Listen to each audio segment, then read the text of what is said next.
What if the most powerful man in Russia was shaped not by ambition, but by a door no one else could see? A door with no number. A mirror with no reflection. A room no one ever admitted existed. In today's episode, we're diving into the shadows of East Germany, 1988, where a young Vladimir Putin walked into a room and out of a reality no one could explain. Was it an experiment? A ritual? Or something built to choose, not test, the next chapter of power? This story isn't about politics. It's about memory, silence, and the kind of loyalty that erases your name before history ever writes it down. Stay with us. Because Room 39 was never on any map. But it was always part of the plan. The door without a label. Leipzig, 1988. Winter was biting through the walls of the KGB's East German outpost. The building stood like a rectangular relic, gray, tired, and always watching. It was a place where silence had weight, and doors opened only when someone else decided they should. Lieutenant Vladimir Putin had been stationed here for over a year now. Routine was everything. Wake at 0600, file reports, monitor communications, avoid mistakes. That morning had been like any other, until the phone rang in the operations room and someone requested an officer on the third floor. No reason given. Just an order. He went alone. Third floor wasn't his usual domain. It was quiet, dimly lit, and colder than the rest of the building. The hallway stretched long and narrow, like something stretched too tight. At the end stood a single metal door, unmarked, no number. The others were clearly labeled. Office 36. Office 37. Office 38. Then, the next one had no name at all. He knocked. No answer. He reached for the handle. It was unlocked. Inside was darkness, not total, but measured. A single low bulb flickered in the corner, revealing a room with no desk, no chairs, no documents. Just a steel table in the center and a wall entirely covered by mirrors. Not one mirror, a wall made of mirrors, top to bottom. Like a funhouse in mourning. On the table, one object. A reel-to-reel tape recorder. But it wasn't recording. It was playing. And from the old, tinny speaker came only this. They told him the room didn't exist. So he believed them. Until he found it. And realized the lie wasn't in the room. The lie was in the silence. The voice wasn't familiar. It was neutral. Male. Almost mechanical. Not a broadcast. Not a speech. It sounded like someone talking to themselves, with the full confidence that no one would ever hear them. Putin stood still. He should have backed out. He knew that. But he didn't. Instead, he stepped further inside. The door didn't close behind him, but it felt like it had. Then the reel ended. Silence again. He leaned in to examine the recorder. The reels were blank. No label. No tape box. He turned to the mirrored wall. And that's when he saw it. Not his reflection. But someone else's. Just for a second. Not standing in the room, but behind the mirror. A shape. No face. A coat. Motionless. Then gone. He didn't flinch. Didn't even blink. Years of training forced his muscles to obey his mind, even if his heart was pounding. He backed out of the room slowly, hand hovering near his jacket where a small service pistol sat holstered, not drawn, not aimed. Just remembered. In the hallway, no one waited. The air felt off. Not cold. Still. He walked back toward the stairwell, already rehearsing the line he'd give if anyone asked why he'd entered the wrong room. Door was open. I assumed it was part of the assignment. But no one asked. No one mentioned the call. In fact, no one had seen it ring. That night, he returned to his assigned quarters and found something that hadn't been there that morning, a small envelope. No name. Just his room number. Inside was a single Polaroid photo. Grainy. Faded. It showed the inside of room 39, but from an angle that couldn't exist. It was shot from inside the mirrored wall. And in the photo, there he was, standing in the room, looking at the recorder, frozen in time. Except, the reflection in the mirror behind him didn't match. In the real room, he'd stood alone. In the photo, someone else was behind him. Close. Watching. Unmoving. The voice behind the glass. The next morning, Vladimir Putin stared at the photo for a full 5 minutes. He didn't move. Didn't breathe deeply. Just observed. The grain was heavy. The corners yellowed. It looked decades old, but it couldn't be. He had only stepped into that room the day before. And the reflection in the mirror, that man, he wasn't blurred. He was sharp. Crisp. As if he belonged in the photo more than Putin did. Who took it? Why leave it? And why didn't they just confront him? Later that morning, he approached a trusted technician in the surveillance room. Quietly, casually, he asked if the third floor had any cameras, any audio monitoring. The answer was direct. Third floor? Just storage.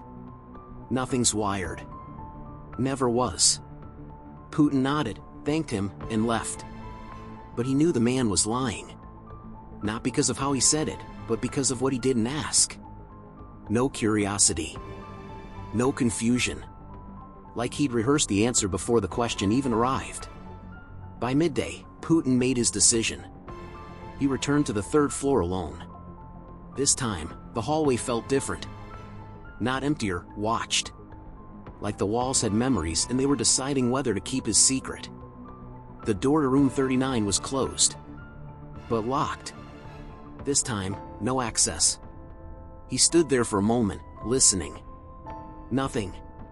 Then, faintly, from behind the door, he heard it. The voice again. Same one. Same message. But different words. We train loyalty through uncertainty. We reward silence. We fear the ones who ask too soon. He leaned in. The words looped, like a mantra. Then stopped. The hallway light flickered once. He left without touching the handle again. That night, a second envelope. This time placed beneath his pillow. Inside, another photo. Same room. Same mirror. Same angle. But this time, it wasn't him in the room. It was a younger man. Unknown. Face pale, eyes sharp. Wearing the same uniform. Standing in the same position as Putin had been. But in the mirror behind him? Two shadows now. Not one. Putin flipped the photo. Handwritten, in pencil. He stayed. You didn't. What did that mean? Who was that man? And what would have happened if Putin hadn't stepped out when he did?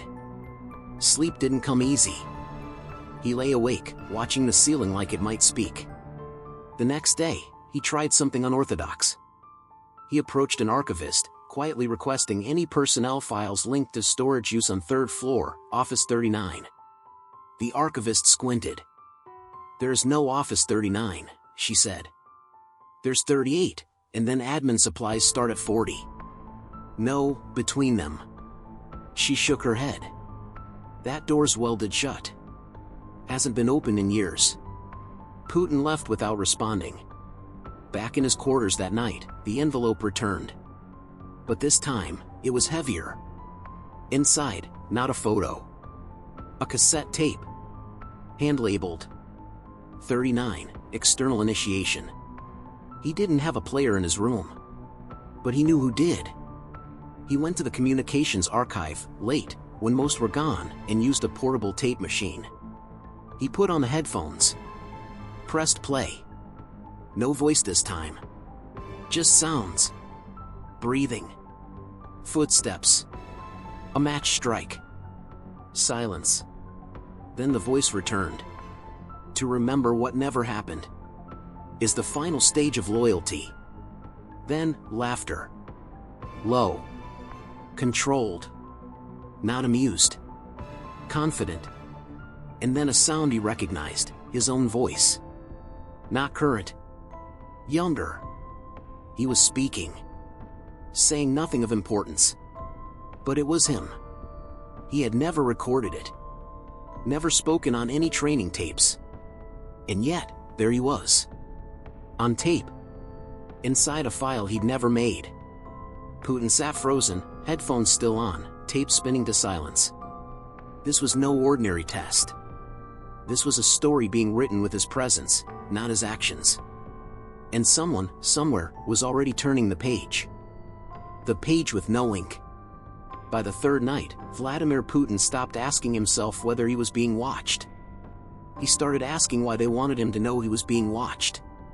He placed the cassette back in the envelope. No fingerprints. No trace. No words. He didn't destroy it. He didn't report it. He hid it. Because some knowledge isn't power. It's leverage. And some stories aren't meant to be told.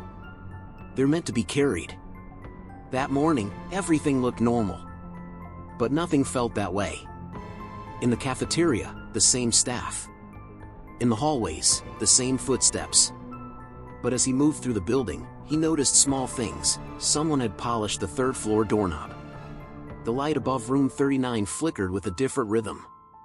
The floorboards creaked in patterns that matched his steps. As if the building was mimicking him. He requested leave. Not vacation. Just a few days away from station. It was denied. No reason. Just not approved. That night, no envelope arrived. But someone had moved the items on his desk, precisely. 2 pens parallel, facing opposite directions. A folded square of paper underneath his coffee mug. Blank. He held it to the light. Nothing. He breathed on it. Still blank. Then he tilted it. The faintest outline appeared, barely visible. A room layout. Room 39. But not as he remembered it. This drawing had a second door. Not visible. Hidden. Behind the mirror wall. A service hatch. Accessible only from a narrow hallway behind the back stairwell. A hallway that didn't appear on the floor plans. He waited until 2 a.m. Moved through the building like vapor. Quiet, practiced, detached. He found the stairwell. At its end, a steel wall. Seamless. No latch. He pressed gently along its surface. A hiss. Then, movement. The wall cracked open silently, revealing a black corridor, no more than a meter wide. He stepped inside. Lightless. Still. Cold. The air smelled like film, chemical, processed. He walked 18 steps, then turned. And there it was, the backside of the mirror wall in room 39. But it wasn't glass. It was a panel. One way. Technology well ahead of anything he'd seen deployed.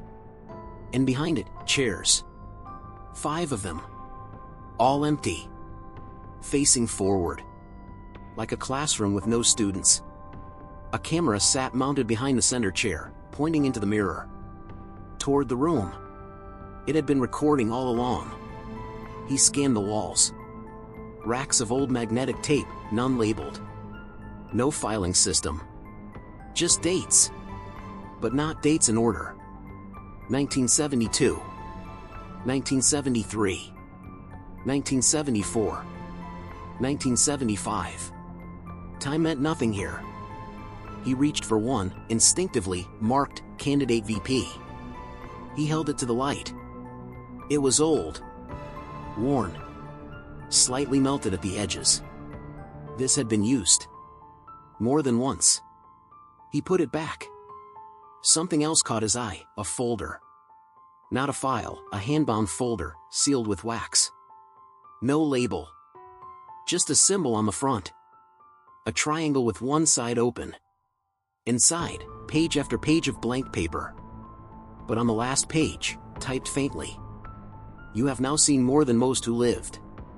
You have now heard less than most who died. He turned the folder. Something written in ink, small, rushed. To see room 39 is not the test. To return is. He placed everything back. Left exactly as he found it. Closed the corridor door. Slid back into the main hallway. No alarms. No locks. No footsteps behind him. But in his room, one thing had changed. The tape was gone. The envelope was gone. But something sat in its place. A single matchbox. Inside, a sliver of mirror. And scratched into its surface. Reflection is loyalty. Doubt is the only disloyalty. He didn't sleep that night. He didn't speak of the corridor. And in the days that followed, no one mentioned room 39. Because now, he understood. He hadn't discovered it. It had introduced itself to him. The silence that watches back. Days passed. Nothing arrived. No envelope. No matchbox. No sound. But the absence wasn't peace. It was a tension. A waiting. Putin knew the pattern had changed, not stopped. Whoever orchestrated room 39 wasn't finished. They had just turned the page. And now, they were waiting to see if he would follow. Then, on the 7th day, something did appear. A visitor. Unannounced.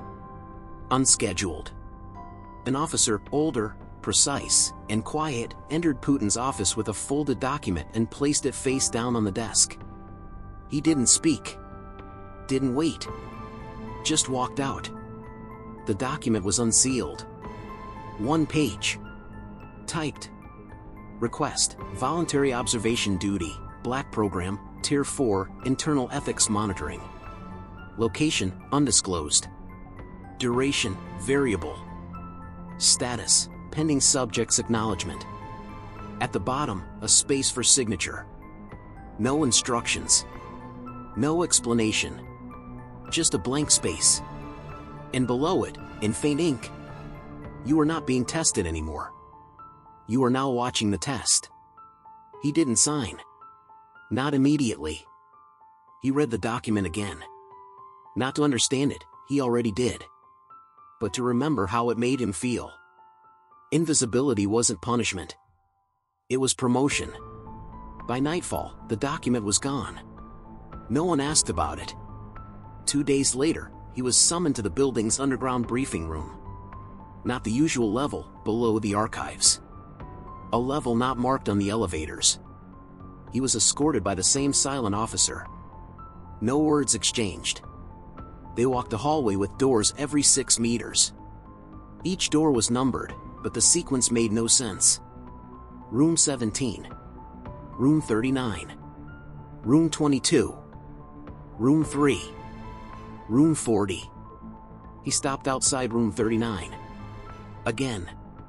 But this time, it was different. No mirror. No recorder. No chair. Just a single bed, centered, with white sheets and no pillow. A man was sitting on it. Elderly. Pale. Eyes glassy. He didn't move when they entered. The officer spoke only once. He was part of the original trial. Then silence. Putin stepped forward. The man looked at him. Not with recognition, but with awareness. And then he said, "It records from both sides now." Putin didn't ask what that meant. He knew. Because suddenly, he felt it. Like being seen. Not watched. Read. As if his entire presence was being absorbed by a room that no longer needed devices. The man continued. "You think you're making decisions. But you're just catching up to the choices already made." Then he lay down. Closed his eyes. And said nothing more. The officer gestured toward the corner. A small mirror sat on a pedestal. But this time, it was tilted, not facing the room. Facing the ceiling. Putin approached it. In the reflection, not his face. But a camera. Mounted high. Watching only the mirror. Nothing else. He turned to ask why. But the officer was gone. The door was closed. And the man on the bed? Still. too still. He stepped out. The hallway felt longer now. Dimmer. The room behind him no longer had a number. The next morning, he received a folder. Not left. Delivered. Inside were a series of transcripts, typed conversations, all dated years in the future. Names redacted. Locations missing. But each conversation referenced room 39. Each mentioned a silent observer. Each described a man watching from behind glass. Each ended with a phrase. Candidate will not remember. But he will remain. Putin closed the folder.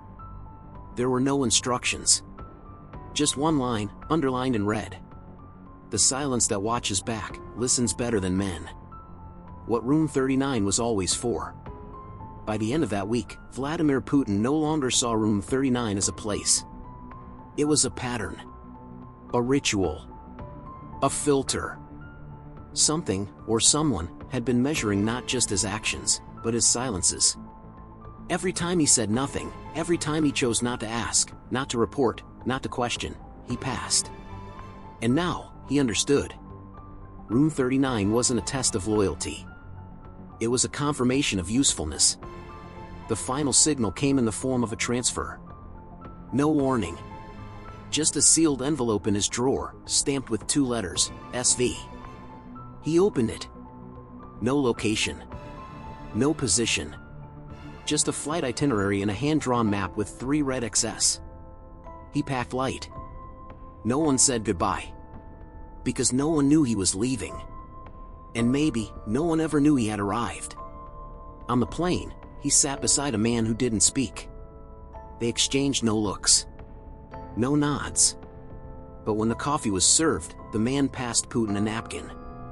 On it, a single sentence. The first rule of room 39 is, you don't talk about the first time. He folded it and placed it in his jacket. The flight landed in Moscow. The next day, he was assigned a new role, liaison officer to Domestic Oversight Division. No such division existed on paper. But the building did. It had no name. Just a number. 39. Of course it did. Years passed. Titles changed. Offices grew. But every now and then, in the still hours of the night, a courier would leave something at his desk. Always the same size. Always the same envelope. Inside, a blank page. But every time, when he held it up to the light, a new phrase. Sometimes poetic. Sometimes coded. But always the same message. You are not free. You are chosen. One night in 1999, as political tides shifted and his name started to echo beyond bureaucratic halls, he found something different. Not an envelope. A key. Old. Iron. Heavy. Attached, a tag. Worn. Barely legible. Final access granted. He didn't need to ask where it led. That night, he returned. Same building. Same hallway. Same invisible latch. He stepped into room 39 for the last time. But it had changed. No mirrors. No furniture. Just one thing. A chair in the center. Facing an empty wall. On the wall, a faint outline of a door. No handle. No hinges.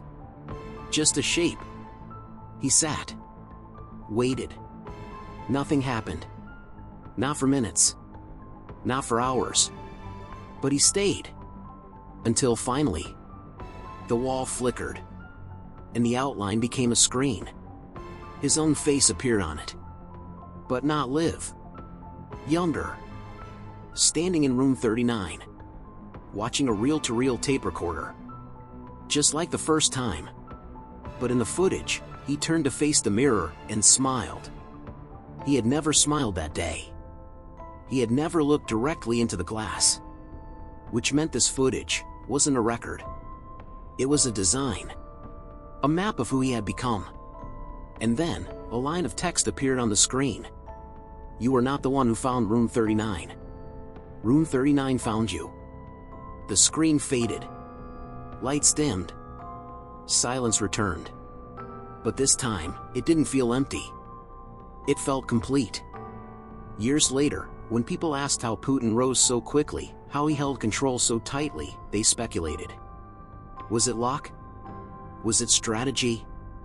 Was it power? They never guessed the truth. He didn't climb a ladder. He passed through a door. A door that didn't exist. A door marked only in silence. A door called Room 39. What if Room 39 wasn't a place, but a moment? A moment when choice is replaced with choreography. When power doesn't rise, it's selected. Putin walked into that door as a soldier. He walked out as a shadow of something larger. And maybe that's the point. True influence isn't loud. It's invisible. If you found this story as gripping as we did, make sure to subscribe, like, and share it with someone who loves unraveling the untold. And remember, what's left out of history books often explains the most.